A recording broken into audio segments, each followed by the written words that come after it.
Hi, welcome to another exciting episode of the Andre The Beast Crayton show. Another exciting show and definitely another exciting guest. Today, we're going to talk with, I don't even know how to even introduce this young lady. 16 years old. She's been on the show before. I've seen her rip the runway. I've seen her walk around with beauty pageant crowns. And I gotta say, you know, at 16 years old, she's doing a lot. Director of youth program. I mean, you name it, she's got it going on. But without further ado, let's welcome. I don't know whether to call her Miss America, Miss Teen, Miss Universe. I mean, when you got all these crowns, you can be everything under the sun, as far as I'm concerned. Let's welcome Miss Kyanah Chanel to the show. What's up, Kyanah? Hi. Let's get right down to it, man. You have so many things going on in your life at 16 years old. Lifetime queen. Wow. Yes. First ever lifetime queen. Yes. The Red Print Magazine Youth Creative Director. Yes. Okay. How in the heck? Let's start from the beginning. Who are you? And you're 16 years old. So tell the viewers a little bit about who you are. Hi, so I am Kyanah Chanel. I'm located in Indianapolis, Indiana, and I'm also 16 years old. I've been doing modeling for maybe about 7 years, and I just started pageants back in 2023. How did you get involved in all of the beauty pageant and the modeling? Because you're only 16 years old. Let's get real. Yes. You're not that old, Kyanah. Yes, so the pageants were, I was invited by Sherry Gerhardt because I was in one of her modeling shows, which is Model Icon, and she asked me if I've ever done pageants before, and I told her no, but it's always been something that I've been wanting to do since I was a little girl. Right. So I got invited to the Miss Royalty International pageant, and I started doing that back in 2023 of February, and it was in Atlanta, Georgia, and I was running for Miss Indiana Junior team, and I ended up taking the title in my whole program. Wow. When you first did your first show, what was that like for you? I mean, I know as a professional athlete, especially bodybuilding, it's almost like beauty pageant sort of, but not with the crowns and stuff. Yeah. But you're up there with a whole bunch of other people competing for something. It's not like football where it's, you know, a team sport or basketball. This is individual achievements. How did you prepare for this? You never done one before. What was going through your mind, and how did you prepare for it? Right.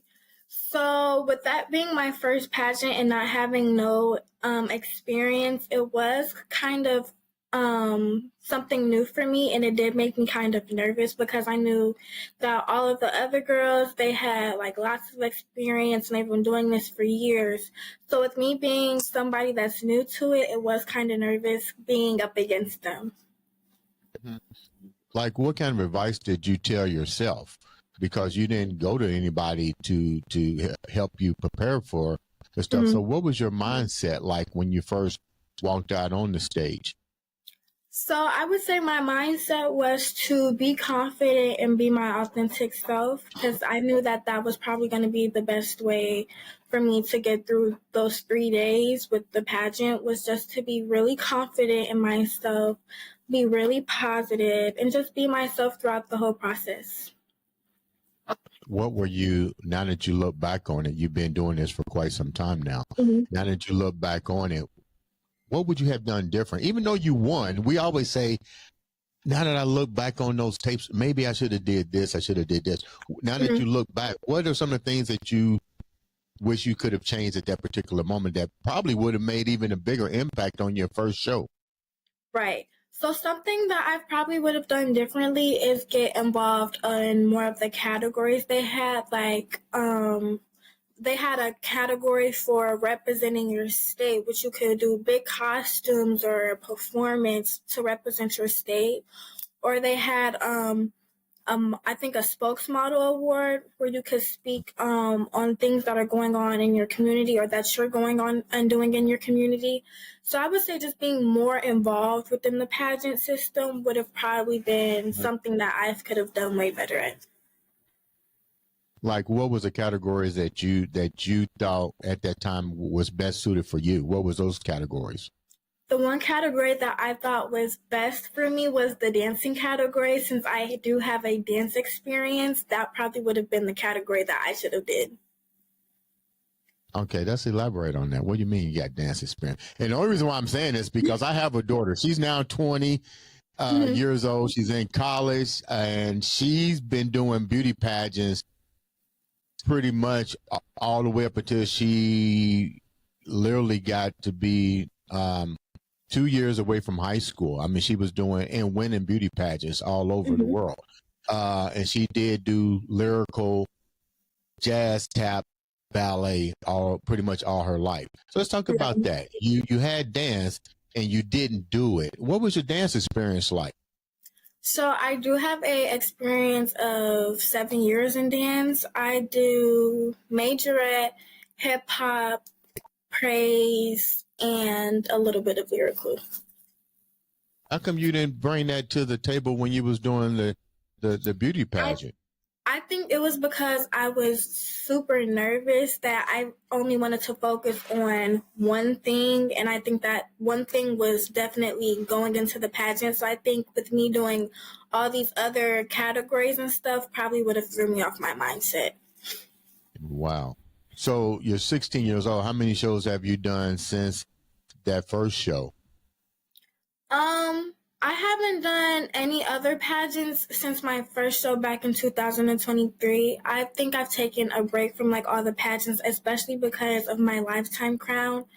I think I've went back more on being like behind the scenes of doing stuff rather than being in this show and that show and this show. I think I've taken a step back trying to learn like the different routes in different industries within modeling and pageants. Explain that a little bit. What have you learned? I mean, you got the crown for life. I mean, it's almost like I said, like bodybuilding. Once you win a certain title, you don't need to go back. You know, you got to keep elevating. Like the fact that you now decided to briefly step away from it and really look at the corporate side or the way that the it goes on behind the stage. What have you learned so far? So far, I've learned about behind the backstage stage presence. So when I go backstage, I usually tend to look at like all of the contestants and, you know, look at how they act, how they dress, how they may walk on stage, how they interact with the people around them. I've also tended to learn about their different backgrounds and what they do and why they're running or what their platform may be. So it's just a little bit of getting to know the contestants a little bit more personally and what they can bring to the table.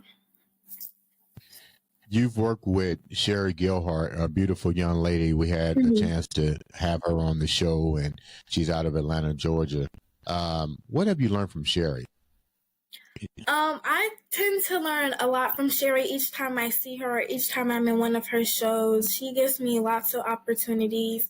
She's taught me about, again, my stage presence, about how to talk to people, like public speaking. She has also taught me about model coaching, which I am a model coach for her now. So, you know, with Sherry, it's always I'm learning something new. I'm never not learning anything when I'm not around her, when I'm not with her. You mentioned the fact that you're a very beautiful young lady, by the way, and you mentioned you had some encounters with bullying, and you took a stand against that. Tell me about the stance that you took against bullying and how that bullying affected you and what was that like for you? So, in middle school, I tended to go through a really bad stage of bullying. It kind of brought me into like a dark place, a place that I wouldn't want anybody else to be in because it wasn't like my mental health was all over the place, physical health was all over the place. So it really brought me into that dark space where I could not talk to anyone, wouldn't be around anyone. And it tended to just take a lot of my confidence away. Hmm. Who did you share this stuff with? I mean, you're when it happened, you was young, and I get it. Mm-hmm. Kids have a tendency to try to figure things out on their own, but certain things of this nature, bullying, it really needs to be a team effort. Who did you confide in and explain to what was going on with you? So the first person I went to was my grandma, because that is somebody that I literally could trust my life with. I basically told her, what was going on, and she would give me like the right steps to move forward and push through what I was going through. You mentioned the connection with your strong connection with your grandmother, and I met your grandmother, so I already know how strong that connection is. Something about our grandparents is always strong. But yeah, what are you close to your mom and your dad? My mom, not so much close to her. My dad, me and my father, we have a good relationship. How do you impact other teenagers that are in the same situation, in the same color tone as you, to be strong and to keep moving, even if they don't have their mom and dad on a full-time basis? Because you're pretty much with your grandmother a lot, and my hat's off to your grandmother, but it still doesn't mean that you're disconnected from your mom and dad. But still, the fact is, you're a woman of color. How do you resonate with other young teens your age, and do they somewhat have the same issues that you may have growing up? So I usually take it day by day. I always tend to pray about the things that I go through, especially with, me not having the best relationship with my mom and then me having a better relationship with my dad. I tend to, try to move or go through things with them both equally and have like the same amount of like love towards my dad that I would have towards my mom. Even though I don't have such a close relationship with her, that is still my mother and I only get one of her. So I tend to cherish that relationship with her regardless if me and her have a close bond or not. What do you find that a major issue in your generation? I somewhat do. I feel like there are people that tend to cling more to one parent than the other, which is okay, but at the same time, regardless, that is still your mom or your dad, and you have to treat both of them equally because, again, you only get one of them. Let's talk about real quickly your job title. This is crazy. 16 years old, I'm talking about a job title. This is crazy. It's not like you're flipping burgers at McDonald's or somewhere. You got a title at 16 years old. Man, I didn't have no title at 16 years old. I'm still in school. You know what I mean? So what tell me about this job title in the magazine and your role with the position of creative coordinator. How did all that come about? So I think back maybe earlier this year, we met, me and my grandmother met a amazing person named Drew, and he owned a magazine company and basically asked me if I would want to be, a part of their magazine and be the cover of their magazine. And I was like, of course I would. Who wouldn't want to be a part of a cover of a magazine?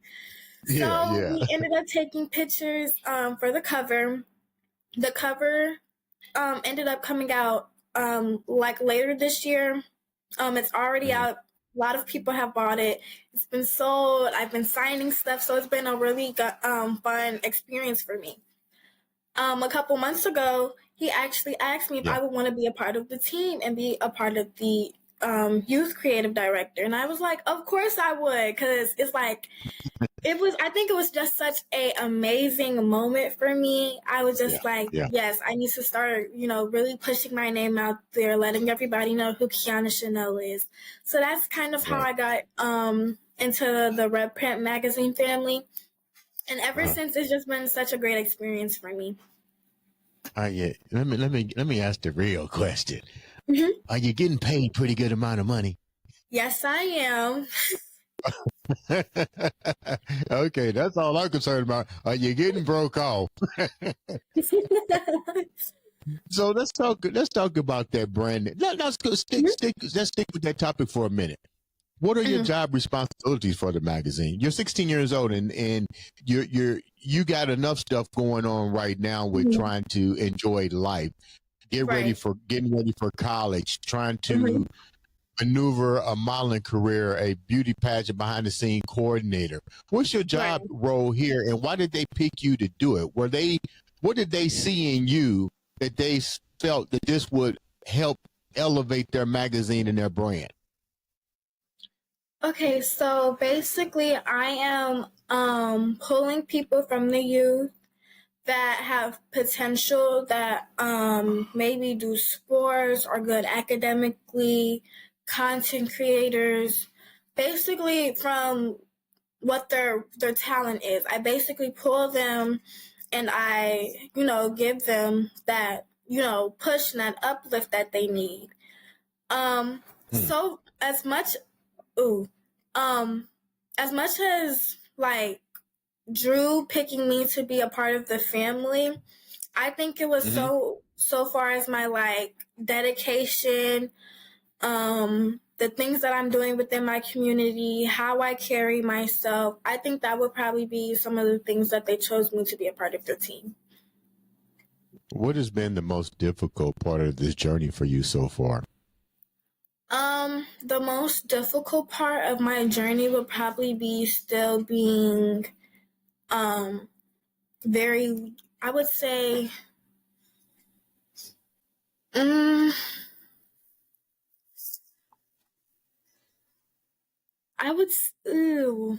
think the most difficult part would probably be missing out on like all of my stuff, like teenage stuff that I could be a part of because I am so busy. So like going out with my friends or just having fun or being like a teenager, I don't really get to do that as much anymore because I'm so like packed and busy almost every weekend.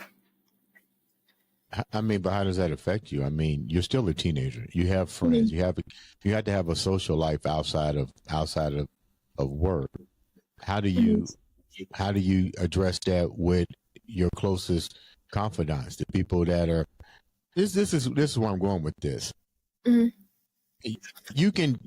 all want our children and our grandchildren to be successful, to that road of success, and opportunities open up. But you don't want to look back later in life and be like, you missed those golden years. You know what I mean? How do you express that to the close knit people that surround you? So I usually tend to, when I can't like hang out with them, or if I know I have an event coming up, I usually tend to invite them. That way we can all, still spend time together, or still have fun, but at the same time I still am working. But I think it's better if like they come and watch me and see what I do, instead of just saying, hey guys, I can't come with you this weekend because I have modeling, or hey guys, can't go with you guys next weekend because I have pageant stuff to do. So I tend to just bring them in and watch and let them watch me and like see what I do when I can't hang out with them. Just talk about your brand. How did you create your brand? And you said you have to be careful because you don't want your name to be tarnished. You want to keep building on your brand. What are some of the steps that you're doing to build an effective brand at 16 years old? So I tend to get with the people that I know are always going to want better for me, or the people that have been supporting me for such a long time. I tend to partner up with them and, ask them, hey, do you think you would want to do this and this with me?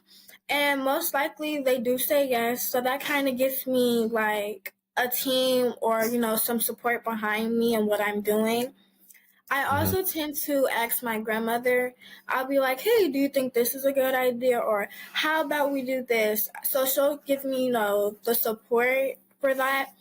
And she'll tend to like, help me with the things that can make me, better my brand or kind of uplift my brand some more and really put me out there. What are you afraid that could happen to your brand? Something that I'm afraid that could happen to my brand is somebody that, is very close to me, not really truly being a true, like, supporter of my brand and is Mm-hmm. kind of like trying to tear my brand apart. I think that's probably the most scariest thing that I'm afraid of. Do you most people when they become or getting ready to become famous have a tendency to go into somewhat of a deep isolation thing Mm-hmm. and so forth. They be where the brand or their protection of the brand makes them more fear based. Do you Mm-hmm. find yourself worrying about that happening to yourself? Sometimes I think about it, but not too much because I tend to always, keep a positive mindset. Mm-hmm. Um, I always tend to pray over it, just Mm-hmm. to just put it out there. Um, I tend to talk to like the people around me and, have them say like some encouraging words for me. So I don't really think I would get to that stage, but I tend to not think about it a lot. Okay, let's keep on the teenage band. Mhm. I remember when my daughter told me she had her first boyfriend, when she had her first breakup, and all that kind of stuff. Mhm. How have you dealt with the fame that you're accumulating in developing relationships with young boys? How does that affect you? How do you navigate that? Okay, so how I move around that, um, I actually do have a boyfriend. He is very supportive of what I do. So whenever like, I have shows or something, I'll tend to invite him out and he'll be very supportive when he comes out. He's Mm-hmm. very supportive of like my whole modeling journey, my pageantry journey, me creating my own brand for myself. Very supportive in all of that. So I think that, my modeling and my pageantry wouldn't really get in the way of our relationship. Mm. Before we wrap up, let's talk about the relationship you have with your grandmother. She seems to be taking the bull by the horns. Your biggest cheerleader, your biggest supporter. Tell me about that relationship Yes. with you and your grandmother. Like, how does that evolve, and why do you have such a great bond with her?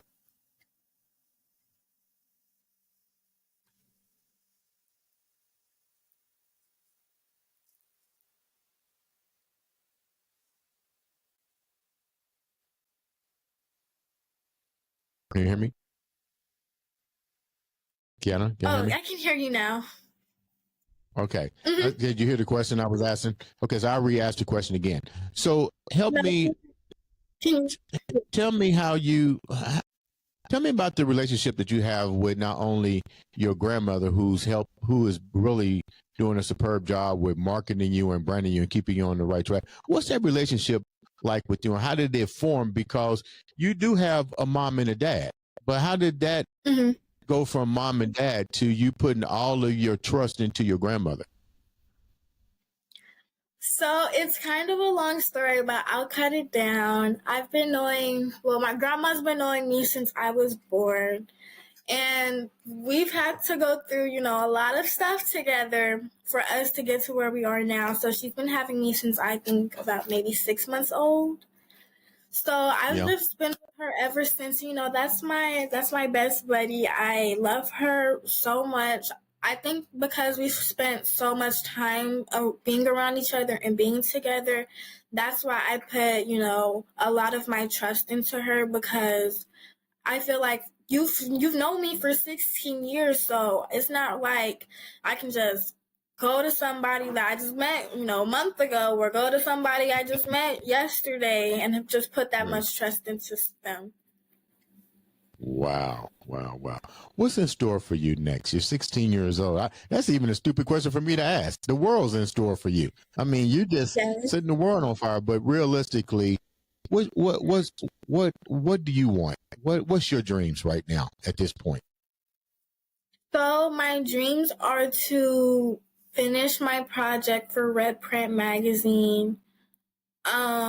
I also tend to go look at HBCUs over my junior year and my senior year. Applying for colleges, and still stay focused and thrive on my modeling journey, my coaching journey, and my pageantry journey. Okay, you're not going to ask you this. Which HBC schools are you looking at? I'll give you 5. Go.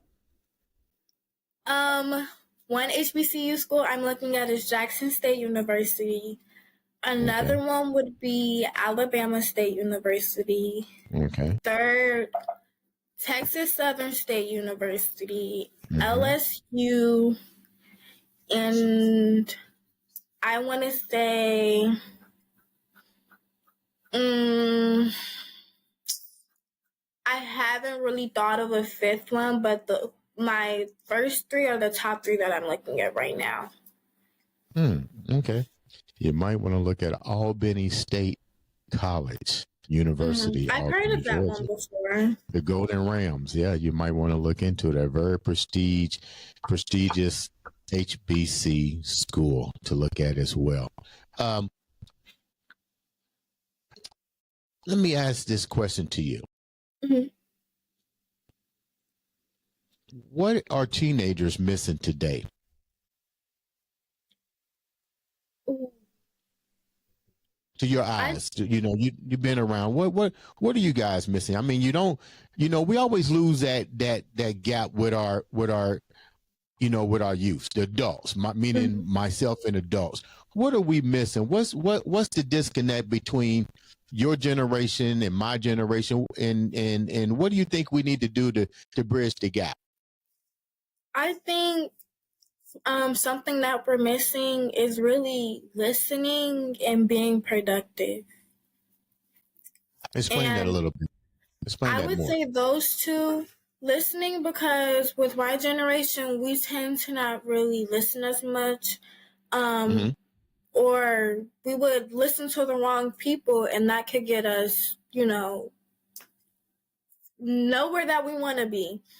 So Right. I would say listening, because when we tend to listen to like adults, it'll go in one ear and out the other. But if it's like our peers, oh, we're going to listen. We're going to listen. It's not going to be something that we don't want to hear. It's going to be something that we do want to hear, rather than when it's an adult, it goes in one ear, out the other. We're not really listening. It's not going to be what we want to hear. We want to hear what we want to hear. So I would say listening is definitely something. Being productive.